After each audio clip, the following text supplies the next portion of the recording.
Vaishnavi Tripathi from the channel just साहिबा। जैसा कि आप जानते हैं हमारी हिंदू लॉ की सीरीज कंटिन्यू है, तो हमारी हिंदू लॉ का ये सेकेंड पार्ट है। पहले पार्ट में हमने पढ़ा हिंदू लॉ होता क्या है and who is Hindu, Hindu कौन है। अब इस वीडियो में हम एप्लीकेबिलिटी ऑफ हिंदू लॉ को पढ़ेंगे, यानी हिंदू लॉ किस पर लागू होता है, यानी किस व्यक्ति पर हिंदू लॉ अप्लाई होगा। इससे पहले कि मैं आपको एप्लीकेबिलिटी ऑफ हिंदू लॉ बताऊं, मैं आपको बता दूं कि हिंदू लॉ 2 टाइप्स के होते हैं, एक ओल्ड और ट्रेडिशनल हिंदू लॉ, एक मॉडर्न हिंदू लॉ। अब ये दोनों होते क्या है, तो जो ओल्ड और ट्रेडिशनल हिंदू लॉ है ये एक अनकोडिफाइड हिंदू लॉ है, और ये जो मॉडर्न हिंदू लॉ है ये कोडिफाइड हिंदू लॉ है। कोडिफाइड लॉ वो लॉ है जिसके लिए पार्लियामेंट ने कोई एक्ट बनाया है, और अनकोडिफाइड लॉ वो लॉ है जिसके लिए पार्लियामेंट ने कोई एक्ट नहीं बनाया है। जो हमारा अनकोडिफाइड लॉ है यानी कि Hindu traditional law, old law, वो हमारे धर्मशास्त्रों पे बेस्ड था। उसका जो रूल था वो धर्मशास्त्र, स्मृतियाँ, इन सब पे बेस्ड थी, और जो उस समय के कस्टम्स एंड यूजेस होते थे उस पे बेस्ड था, यानी उस समय के जो रीति रिवाज थे उस पे। और जो हमारा कोडिफाइड हिंदू लॉ है यानी मॉडर्न हिंदू लॉ, इसमें 4 एक्ट आते हैं। Hindu marriage act 1955, Hindu adoption and maintenance act 1956, Hindu minority and guardianship act 1956, Hindu succession act 1956। और ओल्ड हिंदू लॉ में जॉइंट फैमिली, कोपार्शनरी, पावर्स ऑफ कर्ता एंड पार्टीशन जैसे कंसेप्ट थे। जो हमारा मॉडर्न हिंदू लॉ है वो ओल्ड हिंदू लॉ के रूल्स प्लस कुछ एडिशनल चीज़ें ले करके बनाई गई हैं जो प्रेजेंट सिनारियो के हिसाब से ज़रूरी थी। जैसे कि ओल्ड हिंदू लॉ के टाइम जो गर्ल्स थी उनको प्रॉपर्टी में बिल्कुल राइट नहीं दिया जाता था, बट आज के समय गर्ल्स को इक्वल राइट मिला हुआ। इन सब जैसे चेंजेस किए गए मॉडर्न हिंदू लॉ में। तो हम हिंदू लॉ में मेनली मॉडर्न हिंदू लॉ को पढ़ते हैं। जो ट्रेडिशनल या ओल्ड हिंदू लॉ है उसके कुछ % रूल्स ही चलन में हैं। अब जो हम एप्लीकेबिलिटी ऑफ हिंदू लॉ पढ़ेंगे उसमें हम applicability of modern Hindu law पढ़ेंगे, जो कि इन चारों एक्ट, जो कि मॉडर्न हिंदू लॉ के एक्ट है, Hindu marriage act, Hindu adoption and maintenance act, Hindu minority and guardianship act and Hindu succession act, ये इन सब का भी एप्लीकेशन होगा। यानी कि जो मॉडर्न हिंदू लॉ का एप्लीकेशन होगा उसके अंतर्गत आने वाले चारों एक्ट का भी एप्लीकेशन होगा।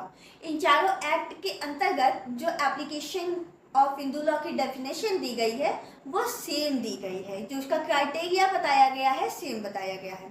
Section 2 of Hindu marriage act 1955, section 2 of Hindu succession act 1956, section 2 of Hindu adoption and maintenance act 1956 and section 3 of Hindu minority and guardianship act 1956 Hindu law को, मतलब एप्लीकेबिलिटी ऑफ हिंदू लॉ को डिफाइन करता है।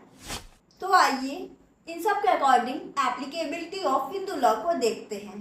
पहला, कोई भी व्यक्ति जो धर्म से हिंदू हो या फिर उसके किसी रूपों या विकास से हिंदू हो। जैसे कोई भी व्यक्ति जो कि वीरशैव, लिंगायत, ब्रह्म समाज, प्रार्थना समाज या आर्य समाज का फॉलोअर होगा उस पर हिंदू लॉ अप्लाई होगा। दूसरा, कोई भी व्यक्ति जो धर्म से बौद्ध, जैन या सिख होगा उस पर हिंदू लॉ एप्लीकेबल होगा।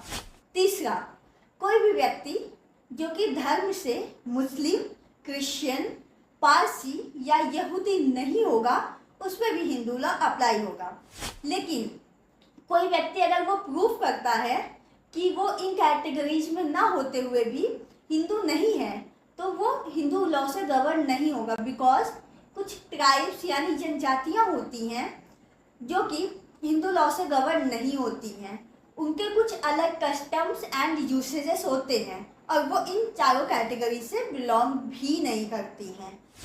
एनी चाइल्ड लेजिटिमेट और इलेजिटिमेट, यानी धर्मज और अधर्मज, जायज नाजायज, जिसके माता पिता दोनों हिंदू हो, बौद्ध हो, जैन हो या सिख हो, वो भी हिंदू समझा जाएगा और उस पर हिंदू लॉ एप्लीकेबल होगा।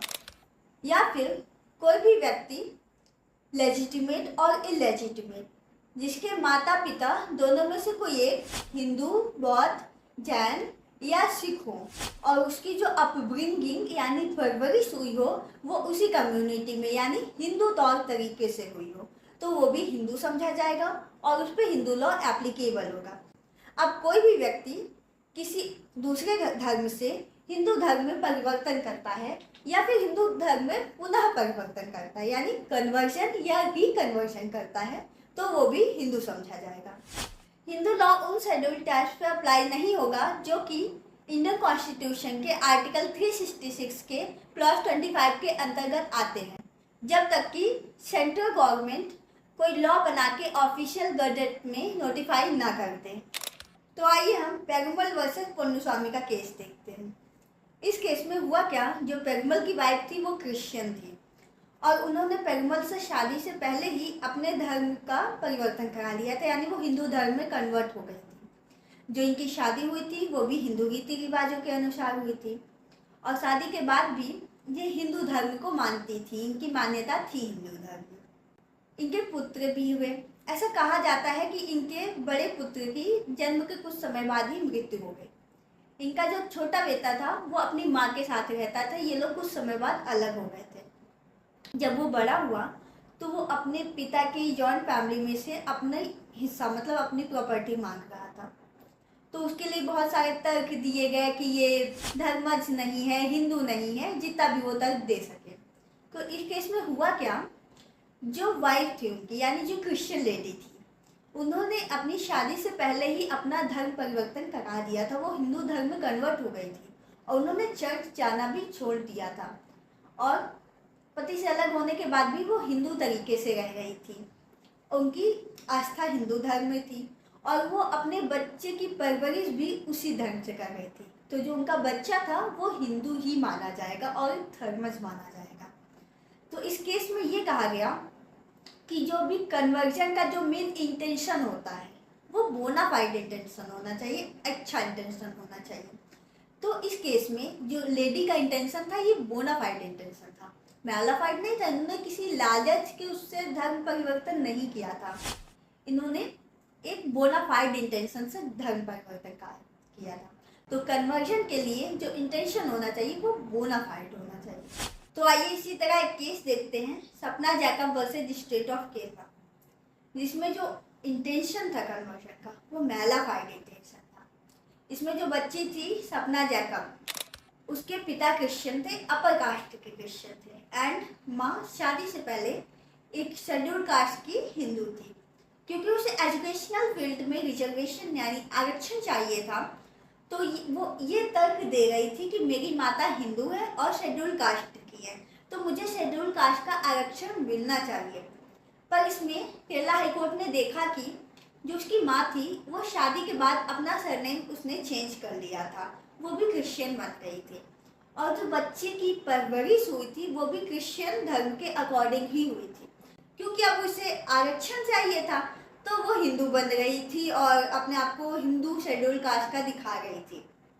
तो यहाँ जो इसका इंटेंशन था ये मैलाफाइड इंटेंशन था, ये एक बोनाफाइड इंटेंशन नहीं था, यानी बैड इंटेंशन था, लालच भरी थी उसमें। कोई अच्छे इंटेंशन से वो हिंदू धर्म नहीं अपना रही थी, एक लालच थी।